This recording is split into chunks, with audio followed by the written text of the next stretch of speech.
Então eu quero hoje compartilhar com vocês uma palavra que está em Marcos capítulo 10, muito conhecida dos irmãos, é a cura do cego de Jericó. E hoje eu quero falar com vocês sobre o homem que não perdeu a oportunidade. Esse é de fato um homem que não perdeu a oportunidade que teve.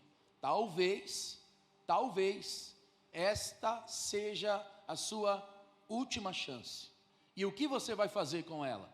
Está em suas mãos a resposta. Esse homem está diante da sua última chance e ele decidiu não perder a sua oportunidade. Marcos capítulo de número 10, a partir do verso 46, nós vamos ler o texto que diz: e foram para Jericó. Quando ele saía de Jericó, juntamente com os discípulos e numerosa multidão, Bartimeu, cego mendigo, filho de Timeu, estava assentado à beira do caminho, e ouvindo que era Jesus, o Nazareno, pôs-se a clamar: Jesus, filho de Davi, tem compaixão de mim. E muitos o repreendiam para que se calasse, mas ele cada vez gritava mais: Filho de Davi, tem misericórdia de mim. Parou Jesus e disse: chamai-o. Chamaram então o cego, dizendo-lhe: tem bom ânimo, levanta-te, ele te chama. Lançando de si a capa, levantou-se de um salto e foi ter com Jesus. Perguntou-lhe Jesus: que queres que eu te faça? Respondeu o cego: mestre, que eu torne a ver. Então Jesus lhe disse: vai, a tua fé te salvou. Imediatamente tornou a ver e seguia a Jesus estrada fora. Ô palavra poderosa! Ela é poderosa porque ela é a palavra de Deus. Essa é a palavra que revela um homem agarrando a sua oportunidade. E coisa boa é aproveitar as oportunidades da vida. É muito provável que você hoje esteja diante de uma destas oportunidades. Ela está batendo a sua porta. E não aproveitá-la pode significar um dano, um prejuízo muito grande, inclusive o de perder até a própria alma. Olhando para este texto, é justamente isso que nós aprendemos. A oportunidade agarrada por Bartimeu, o filho de Timeu, ela revela para nós a gana e o desejo que cada um de nós deve carregar para não perder a sua alma. Quantas oportunidades você já teve? Nós de fato já tivemos muitas oportunidades. Nós sabemos as que já tivemos, mas somos incapazes de saber se as teremos novamente. Nós não temos como afirmar, assegurar que teremos novas oportunidades. Por quê? Porque nós não conhecemos o tempo de Deus. E nós não sabemos quando é que o relógio de Deus vai parar de bater a respeito da nossa vida.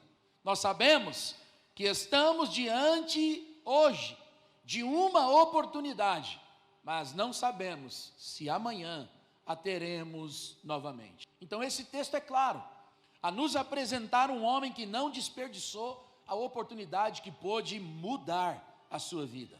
Nós lemos um texto bíblico de Marcos capítulo 10, que narra uma caravana que está rumando para Jerusalém. Jesus está indo para Jerusalém com a finalidade de ser crucificado, como ele mesmo anunciou aos seus discípulos. Jesus está com uma grande multidão, e essa multidão não está aqui sem causa. Essa multidão está aqui propositalmente.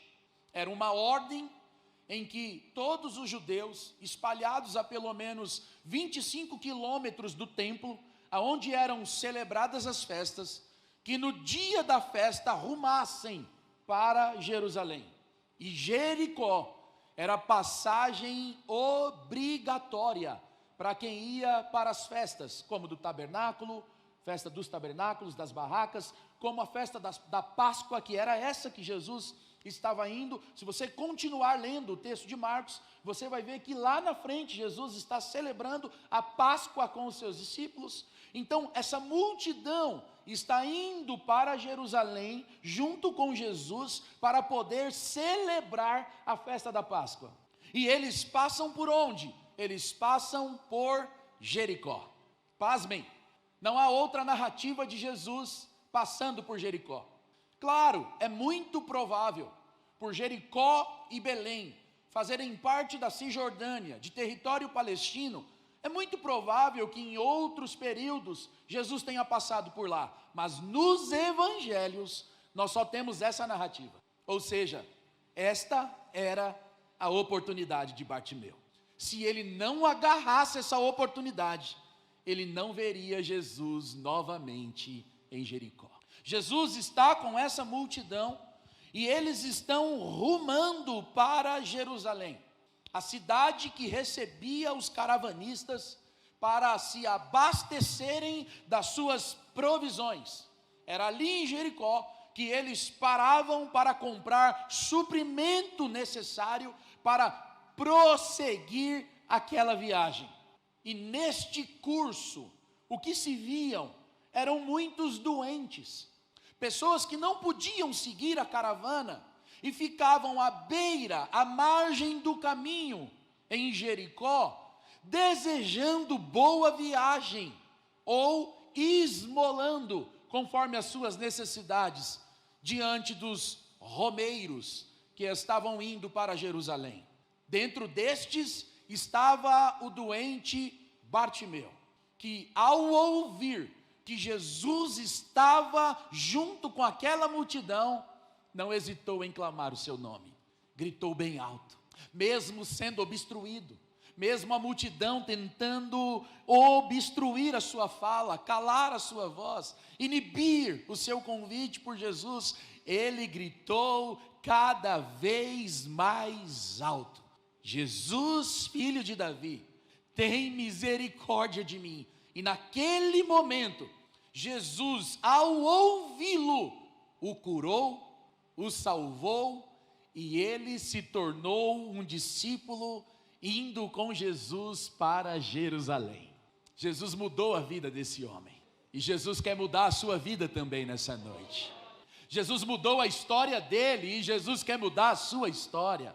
Jesus mudou a perspectiva dele, e Jesus quer mudar as suas perspectivas também. Eu posso lhe assegurar que esse ambiente se torna uma Jericó para todos nós nessa noite, e eu posso também certificar que Jesus está no meio dessa multidão para tocar poderosamente você nesse lugar hoje aqui. Aleluia! Esse homem não desperdiçou a sua oportunidade, agarrou-se bem forte e recebeu aquilo que ele tanto buscava. Vamos atentar para 3 condições no texto. A primeira delas, a situação desse homem antes de conhecer Jesus. Quando a gente lê o verso de número 46, do texto que nós acabamos de ler, de Marcos capítulo 10, o texto apresenta quem era este homem. A Bíblia diz que ele era um cego mendigo. O verso 46 assegura que ele tinha falta de luz nos olhos e falta de dinheiro nos bolsos. Ele era um homem cego e era um homem mendigo. Estava entregue às trevas e, como se não fosse o suficiente, também estava entregue à miséria. Ele vivia a esmolar à beira da estrada, dependendo totalmente das benéfices do povo que rumava em direção a Jerusalém. Ele é um cego que não sabe para onde vai, e ele é um mendigo que não tem para onde ir. Ele está totalmente dependente de que alguém lhe favoreça. E como se não bastasse, esse mesmo versículo, o 46, diz que ele é um mendigo cego e diz que ele está à beira do caminho. Ele está à beira do caminho. Logo, ele não é apenas um cego e um pobre.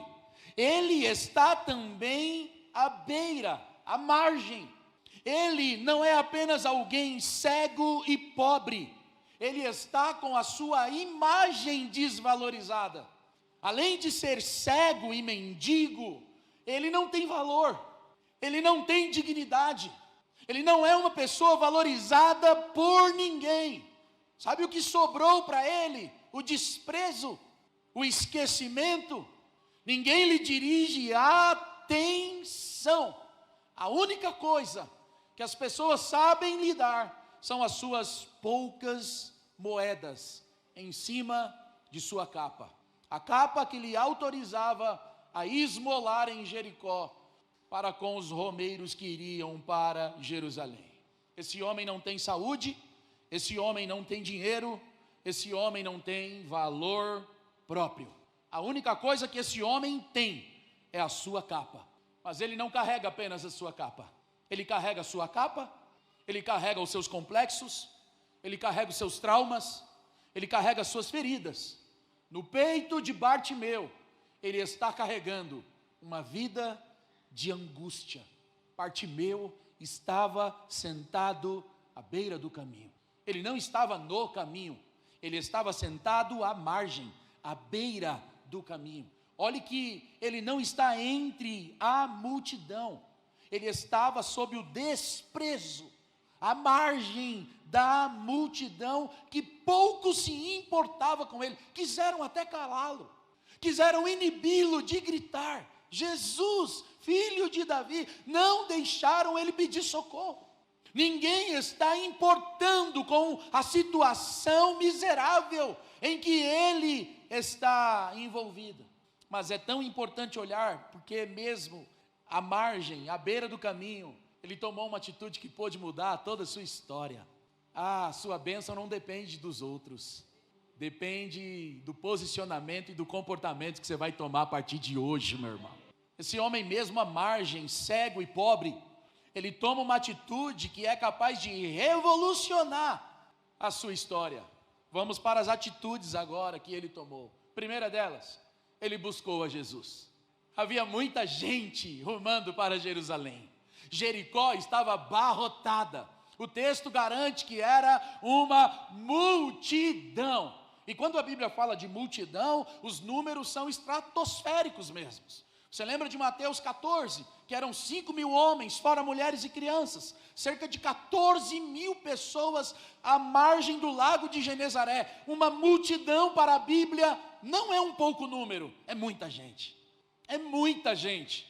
Ele poderia clamar pelo sacerdote, ele poderia clamar pelo levita, ele poderia clamar pelo fariseu, ele poderia clamar por Pedro, por Tiago, por João ou por Tomé, mas ele clamou por Jesus. Ele buscou Jesus.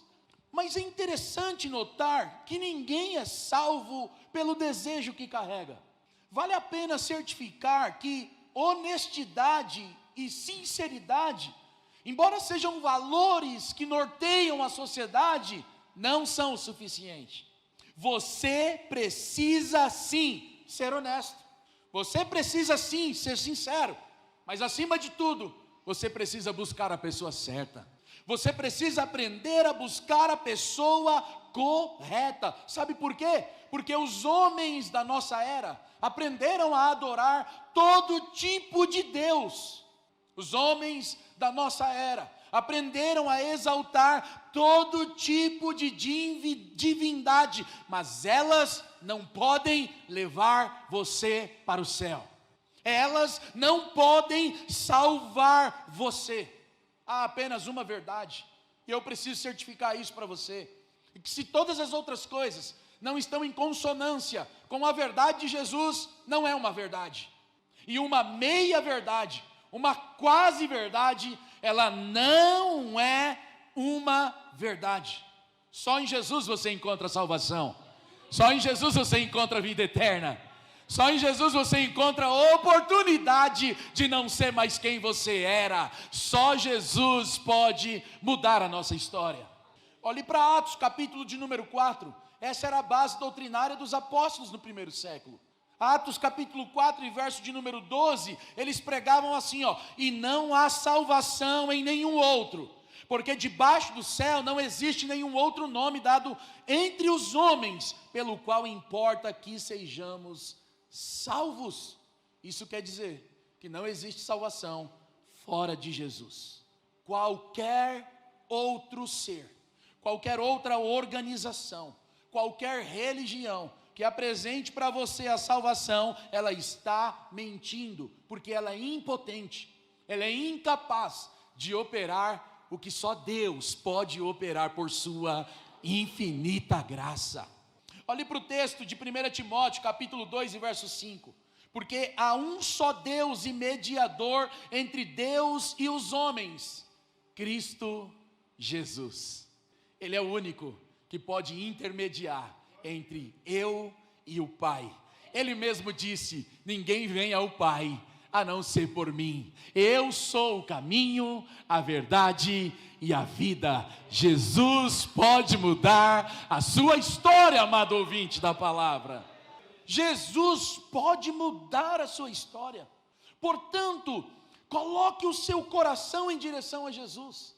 Como este homem, passe a buscar a Jesus. Pare de clamar por Pedro, pare de clamar por João, pare de clamar por organizações e passe a clamar por Jesus.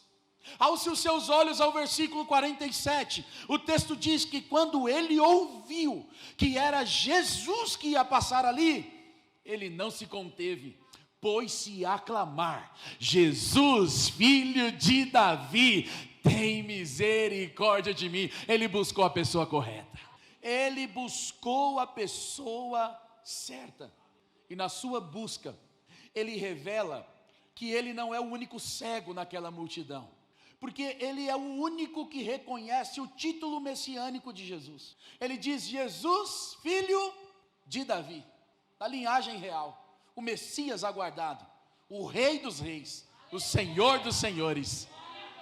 Ele está buscando a pessoa correta. Ele reconhece que somente Jesus é o Messias. E mesmo na sua cegueira, ele enxergou muito mais que os sacerdotes. Ele enxergou além do que os escribas já enxergaram, os advogados, doutores da lei. Ele enxergou mais do que os detentores da religião dos judeus enxergaram, os fariseus, porque no seu clamor ele reconhece que Jesus não é um mero, comum e mortal. Ele é o Messias prometido por Deus. Ele é o Rei dos judeus. Ele é o Rei do mundo. Ele é o Salvador da humanidade. E Ele pode mudar a sua vida, amado. Jesus pode mudar a sua vida. Eu não sei se você sabe, mas no Antigo Testamento nós encontramos uma diversidade de milagres, exceto um: o de fazer cego enxergar.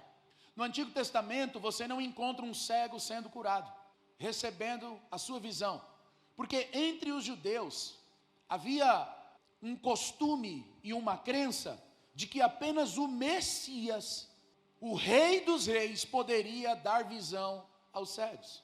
Essa verdade está revelada por Isaías, tanto no capítulo 29 do seu livro, quanto no capítulo 35.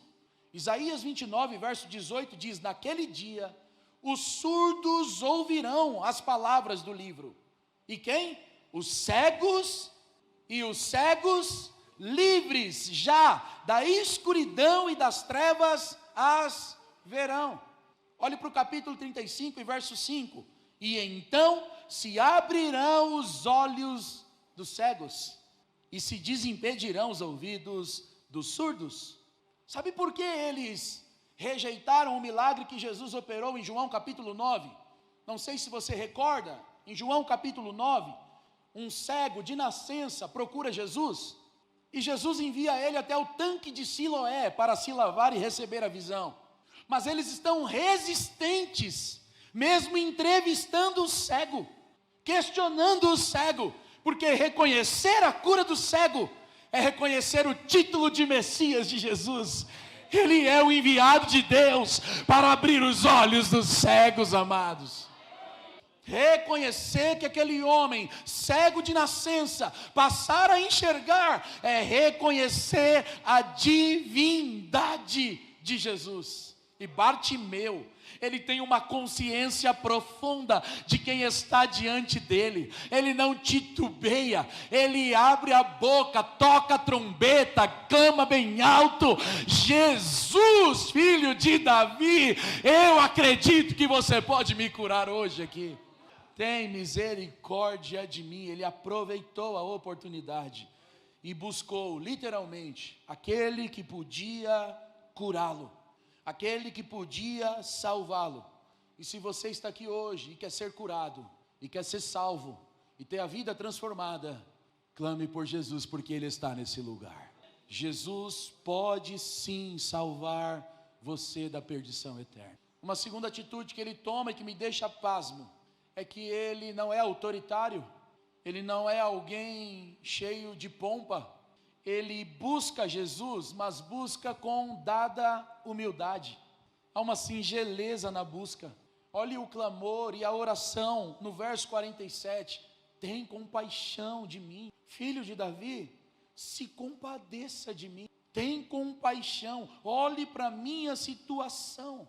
Ele não está apelando para direitos. Ele não chega clamando do tipo de que, como se tivesse aprendido com a sua religião. Ele chega humilde diante do Senhor, porque ninguém pode ser salvo antes que reconheça que é um pecador, antes de clamar por misericórdia. Você veio aqui hoje, talvez é a sua primeira vez, segunda, terceira, e deixa eu falar uma coisa para você: você pode até ser um bom pai, uma boa mãe, você pode até ser uma pessoa boa, um bom patrão, um bom empregado, você pode ser uma pessoa honrada, mas deixa eu falar uma coisa para você: você é um pecador, você é um pecador, e as suas obras, segundo Isaías 64 e verso 6, não passam de trapos de imundícia.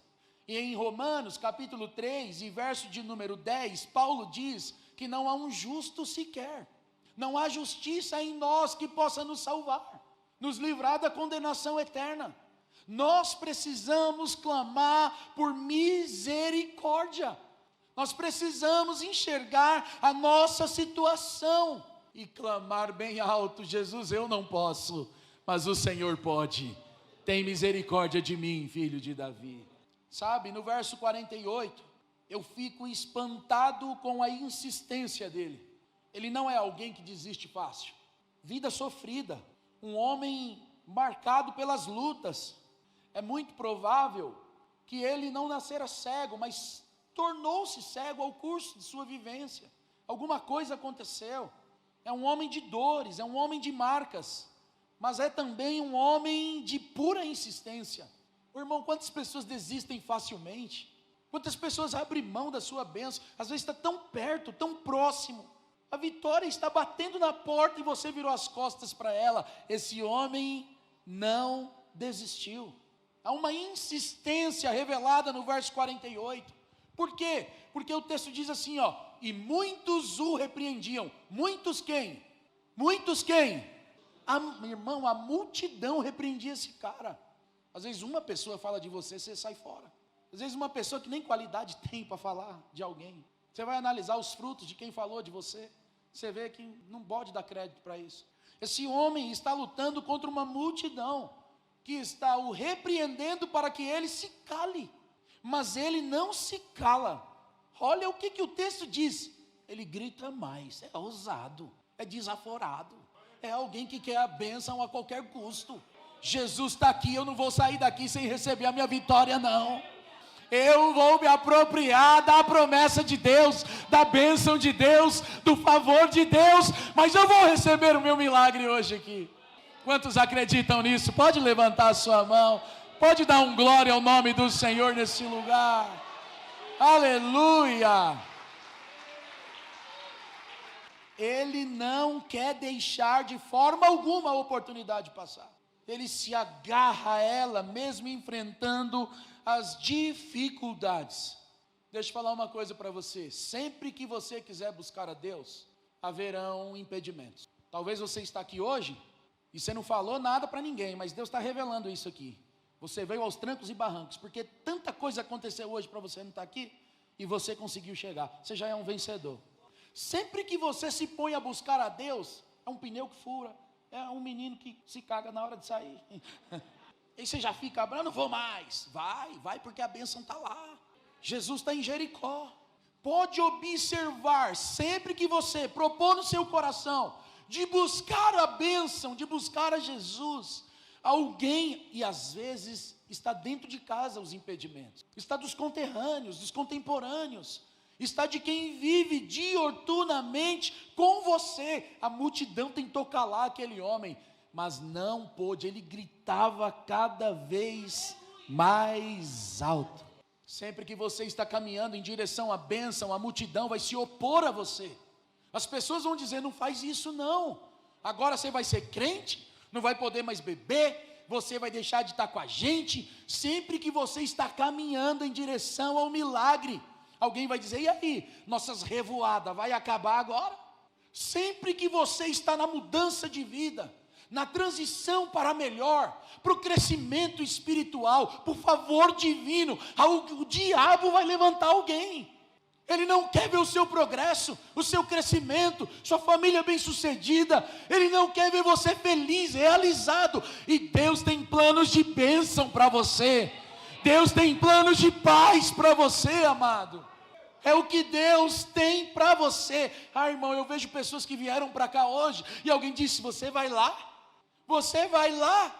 Debochando espiritualmente, se aproprie da bênção. Se você chegou aqui, Deus tem algo maior para fazer na sua história, amado. Deus tem algo maior para fazer na sua vida. Deus tem algo maior para construir na sua casa. Não ceda aos obstáculos. Quando não, os maiores obstáculos são os das tradições familiares. Não, eu quero participar da religião do meu avô, eu quero fazer parte da religião do meu pai. Deixa eu dizer algo para você, ela não pode te salvar. Religião alguma pode colocar você diante de Deus. Nem denominação, nem Getsemane, nem assembleia, nem presbiteriana, ninguém pode. Só Jesus, com base na graça e no favor, pode ajudar aqueles que clamam insistentemente, Jesus, filho de Davi, tem misericórdia de mim. Uma outra coisa que o texto deixa muito claro, é que esse homem, ele buscou a Jesus com uma certa abnegação.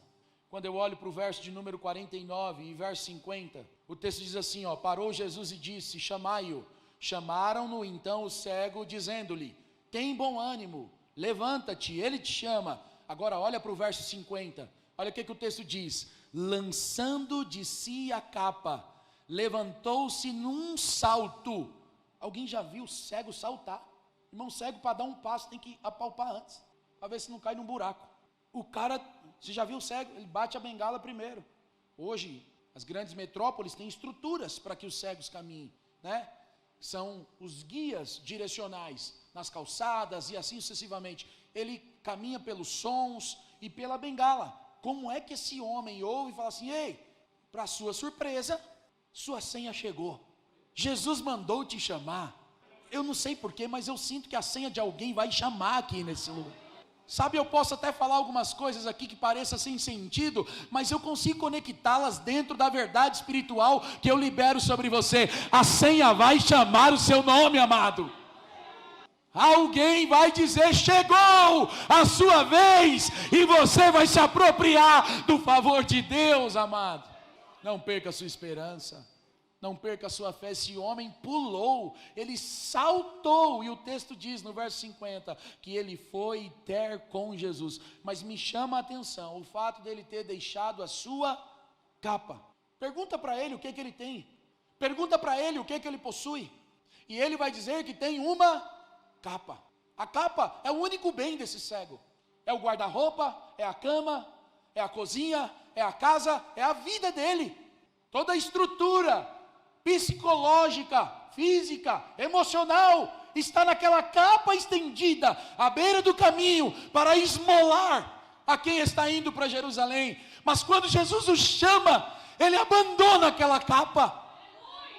Ele está decidido: eu não quero mais o meu passado, eu não quero mais a velha história, eu quero uma nova vida em Cristo para mim. Eu quero algo novo. Ele não hesita em abrir mão do seu único bem. Ele não cocheia em dois pensamentos. Ele não fica em cima do muro. Ah, irmão, se Jesus está te chamando hoje, seja assertivo. Ele vai mudar a sua história, querido. Oh Deus, Jesus é poderoso. Esse homem levantou-se num salto. Ele não queria nada lhe impedindo de chegar até quem estava lhe chamando. Havia uma multidão, aquela capa podia enroscar em alguém. Não leve para o seu futuro o que aconteceu no seu passado. Isso não faz parte do novo de Deus para você. A Bíblia Sagrada diz que o vinho novo não pode ser colocado em odres velhos. Estruturas velhas não suportam o novo de Deus. Aquele homem largou a capa e foi viver a sua nova história, amado. Pare de olhar para o retrovisor de sua vida. Pare de olhar para o passado, para as histórias tristes que foram marcadas e construídas. O que Deus tem é maior, o que Deus tem é melhor, o que Deus tem é prazeroso. Eu vim liberar uma palavra de Deus sobre a sua vida. Deus tem um vinho novo para você, amado. Deus tem um vinho novo para você, amado. Oh, aleluia. Oh, aleluia. Aleluia. Esse homem, ele não está nem aí para o que os outros vão dizer a respeito da sua iniciativa. Ele abandona o seu pouco dinheiro, o seu meio de recurso, a legalidade para esmolar. Ele não reconhece César como rei, ele reconhece Jesus. Ele está disposto a mudar de vida radicalmente. Ele não quer mais continuar sendo o mesmo. Ele se desprendeu da única coisa preciosa que possuía. Ele estava pronto a abrir mão de qualquer coisa para encontrar-se com Jesus. Jesus está te chamando. Jesus está te chamando. E esse chamado não pode vir cheio de coisas ruins. Você precisa se desvencilhar. Abra mão. Há muita gente que Jesus chama, mas a pessoa diz: deixa eu parar de usar droga primeiro. Jesus está chamando e disse: deixa eu resolver essas 2 mulheres que eu tenho primeiro. Jesus está te chamando agora. Jesus está te chamando hoje. Não tem negócio para depois não, amado. Jesus quer mudar radicalmente a sua vida. Lance a capa. Abra mão da capa. Porque Jesus quer fazer algo novo em você, querido. Eu tenho certeza que todos aqueles que decidiram por Jesus nunca se arrependeram. Olhe para João capítulo 10 e verso 9. Jesus diz: eu sou a porta. Se alguém entrar por mim, será salvo. Entrará, sairá e achará comida em abundância. Pastagem. O que mais uma ovelha quer? Um pasto verdejante. Jesus tem uma vida nova para você, ovelha. Olhe para Mateus 11, 28. Vinde a mim, todos os que estáis cansados e sobrecarregados, e eu vos aliviarei. Esse homem busca Jesus abnegadamente. E para finalizar, meu tempo já foi. Ele busca Jesus com objetividade. Ele sabe o que. Quantos de nós estamos negociando a nossa espiritualidade? Se Jesus perguntar hoje para você: o que queres que eu te faça? Qual é a sua resposta? Ela está na ponta da língua? Ela é prática, segura? Existe valor e certeza nela?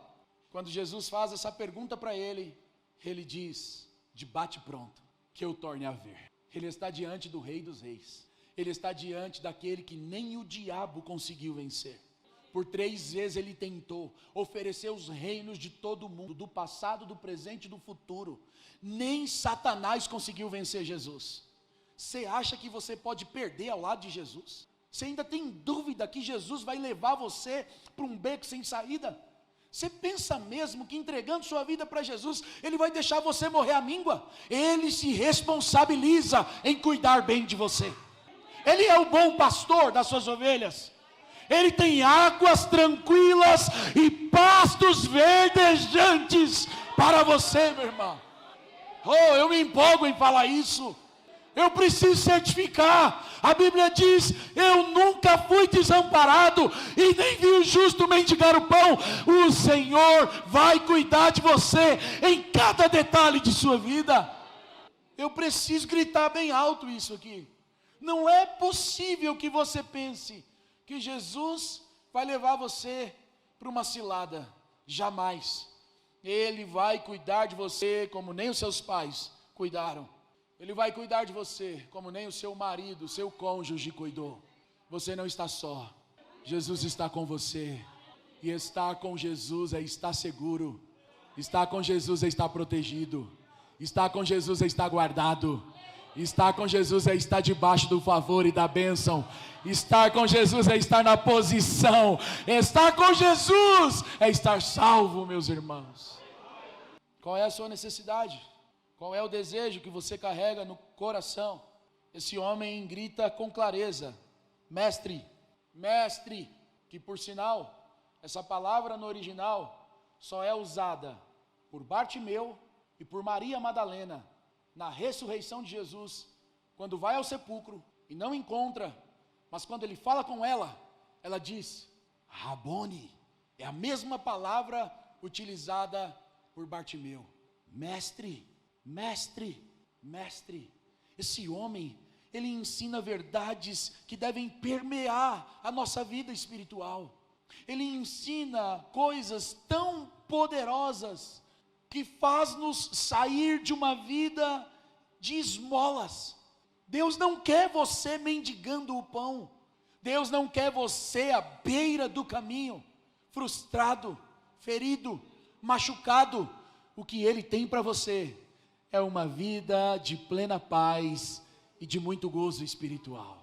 E aí eu vou terminar, para a gente orar, apresentando apenas 3 resultados que nós encontramos a partir das decisões em aproveitar a oportunidade. Se você aproveitar a oportunidade hoje, número 1, você vai encontrar a salvação. Porque no verso 52, o texto diz que Jesus menciona isso para o cego: vai, a tua fé te salvou.